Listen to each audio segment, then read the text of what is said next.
عیدالاضحیٰ یادگار ہے حضرت ابراہیم خلیل اللہ کی قربانی رضائے الہی کے حصول کے لیے ان مخصوص 3 دنوں کے اندر مخصوص جانور جو شریعت اسلامیہ میں متعین کیا گیا ہے اس کو ذبح کرنے کا نام ہے۔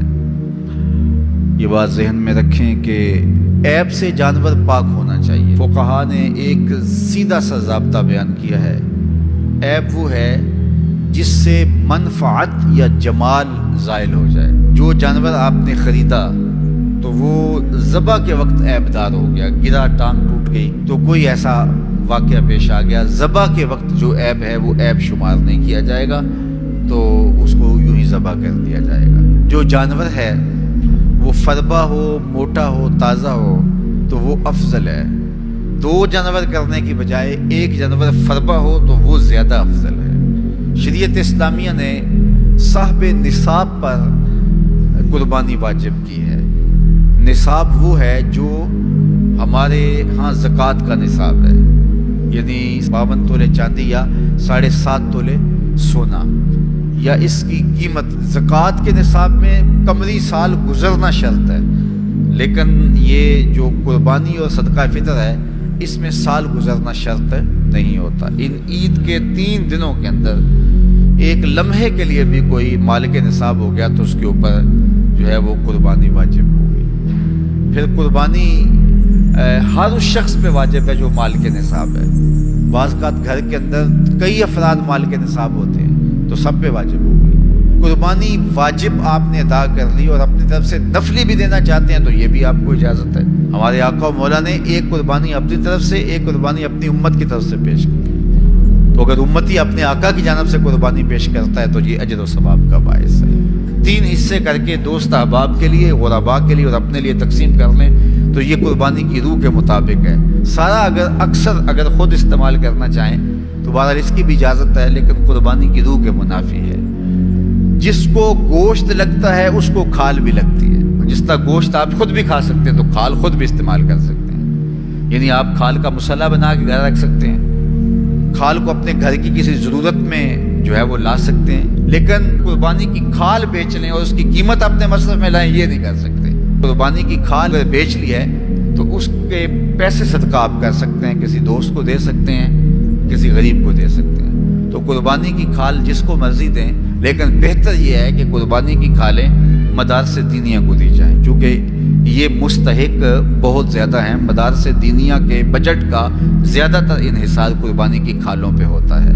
کسی زمانے میں مدارس دینیہ کے لیے، مساجد کے لیے اور خانقاہوں کے لیے امراء، رؤساء اور حکام جاگیریں مقرر کرتے تھے اور ان کا نظم و نسق چلتا تھا۔ ہمارے دیہاتوں میں آج بھی مسجدوں کے نام پہ 8-8، 5-5، 6-6 جو ہے وہ ایکڑ نام ہوتے ہیں اور مسجد کی ضروریات اور اس کے محاصل سے پوری ہوتی ہیں، لیکن اب تو مدارس دینیہ کا انحصار رہ ہی قربانی کی کھالوں، زکوٰۃ فنڈ اور لوگوں کے تعاون اور مخیر حضرات کی کوشش سے رہ گیا ہے۔ اس لیے اپنے مدارس کی طرف بہت زیادہ توجہ دینے کی ضرورت ہوتی ہے اور قربانی کی کھالیں کوشش کر کے خود مدارس دینیہ کے اندر پہنچائیں۔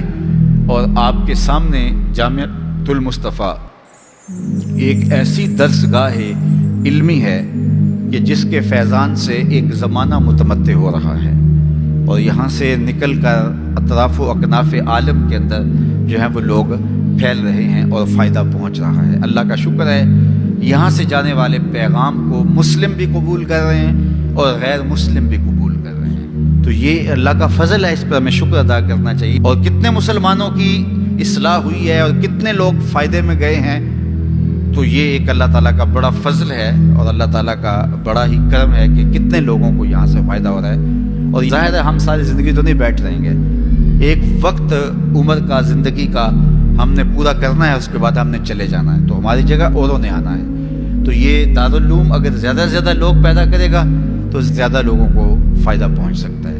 تو اس لیے نہ صرف قربانی کی کھالیں بلکہ اس ادارے کے ساتھ آپ کا ہر طرح کا تعاون درکار ہے۔ سب سے بڑا تعاون آپ کا اس ادارے کے ساتھ محبت کا تعاون درکار ہے۔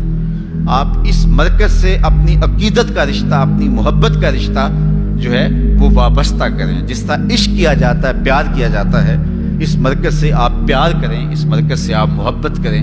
یہ مرکز ہماری عقیدتوں کا مامن اور مسکن ہونا چاہیے، چونکہ اس سے بہت سارے لوگوں کو فائدہ ہو رہا ہے، اور غیر مسلم بھی اسلام کے دامن میں آ رہے ہیں، اور مسلمان عمل کی راہوں کے مسافر ہو رہے ہیں، اور یہاں سے صاف سیدھا اور پیارا سا پیغام پوری دنیا پہ پہنچ رہا ہے۔ جب پوچھا گیا حضور یہ قربانیاں کیا ہیں، فرمایا تمہارے باپ ابراہیم کی سنت ہے، اور فرمایا کہ ان کو خوش دلی سے اللہ کی راہ میں قربان کرو۔ قیامت کے دن یہ اپنے بالوں کے ساتھ، اپنے سینگوں کے ساتھ اور اپنے کھروں کے ساتھ آئیں گے، اور یہ بھی ارشاد فرمایا کہ کل پل صراط پر یہ سواریاں بن کے تمہیں پل صراط سے پار لگائیں گے۔ اور جب قربانی کے لیے کوئی شخص جانور خوش دلی کے ساتھ رضائے الہی کے حصول کے لیے ذبح کرتا ہے تو اس جانور کا خون زمین پر گرنے سے قبل یہ عمل قبول کر لیا جاتا ہے۔ اور یہ بات بھی ذہن میں رکھیے گا کہ ایام نہر یہ 3 دن جو خون بہانے کے ہیں، 10، 11 اور 12 تاریخ، ان ایام میں آپ جو بھی عمل کریں، نماز پڑھیں اور دیگر صالح اعمال کریں، بہت قابل قبول ہیں اور اللہ ان کو قدر کی نگاہ سے دیکھتا ہے۔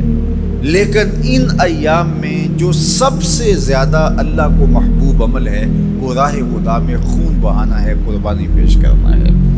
تو قربانی کا کوئی اور متبادل نہیں ہو سکتا۔ کچھ لوگ یہ فلسفہ ان دنوں کے اندر بیان کرتے ہیں کہ 20-50 ہزار کی قربانی کرنے کی بجائے اتنے اگر کسی غریب کو دے دیے جائیں تو اس کے 2-3 مہینے خیریت سے گزر جاتے ہیں، اور وہ گھر کے اندر جو ہے وہ ضرورت کی چیزیں ڈال لیں تو گوشت تو 2-4 دن کے اندر کھایا پیا جاتا ہے، ختم ہو جاتا ہے۔ لیکن اگر اتنے پیسے کسی غریب کے گھر دے دیے جائے تو یہ اچھی بات ہے۔ تو اسلام کب اس عمل سے روکتا ہے؟ غریب کی مدد کیجیے، صرف عید کے دن ہی نہیں، مینڈے کی جگہ ہی نہیں، بلکہ اسلام تو راہ خدا میں جانور ذبح کر کے اسی جذبے کو بیدار کرنا چاہتا ہے کہ تمہیں گوشت کی ضرورت بھی نہیں تھی پھر بھی تم نے ذبح کر دیا، تو جہاں ضرورت ہوگی اور تمہاری ہمسائیگی میں، تمہارے اطراف میں جب کوئی غریب ہوگا تو پھر تم اس کے لیے ذبح کیوں نہیں کرو گے؟ اس کے لیے تم قربانی کیوں نہیں کرو گے؟ اِثار کیوں نہیں کرو گے؟ یہاں تو پھر بھی ہم گوشت خود کھا لیتے ہیں یا غربا میں بانٹ دیتے ہیں، لیکن منا کی وادی میں جہاں لاکھوں قربانیاں پیش کی جاتی ہیں وہاں تو جانور کاٹ کے اس کو ذبح کر کے بس چھوڑ دیا، اس کے گوشت سے غرض ہی نہیں ہوتی۔ زیادہ تر حجاج ایسے ہوتے ہیں جن کو یہ بتا دیا جاتا ہے کہ تمہاری قربانی کر دی گئی ہے، اور وہ فون کال کے انتظار میں یا حکومت وقت کی جانب سے دیے گئے وقت کے بعد حلق کروا دیتے ہیں۔ تو انہوں نے نہ اپنا جانور دیکھا ہوتا ہے، نہ اس کو ذبح ہوتے دیکھتے ہیں، تو صرف انہیں ٹائم بتلا دیا جاتا ہے یا ان کو کال کر دی جاتی ہے تو یہ ان کے لیے کافی ہوتا ہے۔ تو وہاں تو گوشت کھانا بھی مقصود نہیں، تو صرف اللہ کی رضا کے لیے جانور ذبح کرنا۔ تو جب رضائے الہی کے لیے جانور ذبح کرنے کا جذبہ پیدا کر کے تمہیں راہ خدا میں خرچ کرنے کی ترغیب دی جاتی ہے تو پھر تم پورا سال خرچ کرو گے، تمہارے لیے کوئی مشکل اور کوئی مشقت نہیں ہوگی۔ لیکن اگر تم جو ہے وہ اس جذبہ خیر سے نور حاصل نہیں کرو گے تو پھر تمہیں یہ دولت نصیب نہیں ہوگی۔ تو سب سے افضل عمل ان 3 ایام کے اندر جو بتایا گیا وہ یہی ہے کہ راہ خدا کے اندر خون بہانا ہے۔ اللہ کے محبوب علیہ الصلوۃ والسلام کی خدمت میں جو ہے وہ مینڈے لائے گئے جو چتکبرے تھے، اور حضور علیہ الصلوۃ والسلام نے اپنے مبارک ہاتھ سے ان کو ذبح کیا۔ تو عید قرباں یہ ایثار کی عید ہے، یہ قربانی کی عید ہے، اور اسلام ہمیں قربانی سکھاتا ہے۔ اسلام لمحہ لمحہ قربانی ہے، ایک ایک ساعت اسلام قربانی کا نام ہے، اور ہمیں درس زندگی یہی دیا جاتا ہے کہ ہم قربانی سے اپنی زندگی کو عبادت کریں۔ اللہ اکبر۔ پرسوں بھی میں کسی منڈی کے قریب سے گزرا، کہتے ہیں اس علاقے کی سب سے بڑی منڈی، تو ہزاروں جانور ہجوم محبت، اور سڑکوں پر، گلیوں میں، بازاروں میں کوئی یہاں گائے لے کے جا رہا ہے، کوئی بیل، کوئی اونٹ اٹھا کے لے کے جا رہا ہے، تو بے ساختہ میری زبان سے یہی نکلتا ہے، سلام علی ابراہیم، ابراہیم تیرے اوپر سلامتیاں نازل ہوں۔ اللہ اکبر۔ اور اس قربان گاہ پر جس قربان گاہ پر حضرت اسماعیل کو لے کر کے چلے تھے منا کی وادی میں جبل سبیر کے پاس. وہاں 25 لاکھ حجاج جانور ذبح کریں گے. تو منا کی وادی اس گونج سے منور ہوگی, آواز آ رہی ہوگی, سلام علی ابراہیم, ابراہیم تیرے اوپر سلامتی. ابراہیم علیہ السلام نے چھوٹا کام نہیں کیا, بہت بڑا کام کیا. لیکن میرے رب نے بھی پھر جو اعزاز دیا, جو تکریم دیا, عرض کی کہ یا رسول اللہ یہ قربانیاں کیا ہیں؟ فرمایا تمہارے باپ ابراہیم کی سنت ہے. قیامت تک وہ نقشہ ہماری آنکھوں کے سامنے رہے گا اور لوگ اپنے قیمتی متاع کو اس طرح قربان کرتے رہیں گے. ہمارے ایک بزرگ فرمایا کرتے تھے کہ ہر بندے کا کوئی نہ کوئی اسماعیل ہوتا ہے. جب تک وہ اپنے اسماعیل کی گردن پر چھری نہیں رکھتا رب کا قرب نصیب نہیں ہوتا. تو اپنی عزیز ترین متاع اللہ کی راہ میں قربان کرنے کا موقع آ جائے, وہ جان ہو, وہ اولاد ہو, وہ مال ہو, وہ منصب ہو, جب حالات تقاضا کریں اور آپ کو لگے کہ میرے مالک کا مجھ سے یہ تقاضا ہے, تو راہ خدا کے اندر قربان کرنے کا جب یہ جذبہ اس لیول تک پہنچ جائے تو پھر آپ اس نور سے مالا مال ہوتے ہیں, اس فیض سے فیض یاب ہوتے ہیں. ہمارے لیے یہ واقعات اس لیے رکھے, ہم تو چھوٹے چھوٹے امتحانوں سے ڈر جاتے ہیں, ہمیں بڑے امتحان بھی دینے پڑے تو ہمارے بڑوں کی سیرت یہ ہے کہ ہم کشادہ دلی کے ساتھ, خوش دلی کے ساتھ ان امتحانوں سے گزریں, پھر ہمارے رب کی رحمتیں اور کرم نوازیاں ہمارے شامل حال ہوں گی. قرآن مجید میں ارشاد فرمایا گیا کہ تمہاری قربانی کا گوشت اور خون اللہ کو نہیں پہنچتا, بلکہ تمہارے دل کا وہ تقوی اللہ کو پہنچتا ہے جس کے لیے تم نے قربانی کی ہے. گوشت خود کھا لیتے ہو, خون گلیوں میں بہہ جاتا ہے, کھالیں مدارس میں چلی جاتی ہیں, مختلف تنظیمات لے جاتی ہیں, تو اللہ کو کیا پہنچا؟ تو کہا تمہارے دل کا وہ تقوی ہے, جو خلوص و للہیت ہے, اللہ کی رضا جوئی کا جو جذبہ ہے, وہ جذبہ اللہ کو پہنچتا ہے. تو ہر نیک عمل کی بنیاد اللہ کی رضا ہے, اور اگر اللہ کی رضا کے لیے کوئی عمل نہ کیا گیا تو وہ عمل نہیں ہے, نیک عمل نہیں ہے.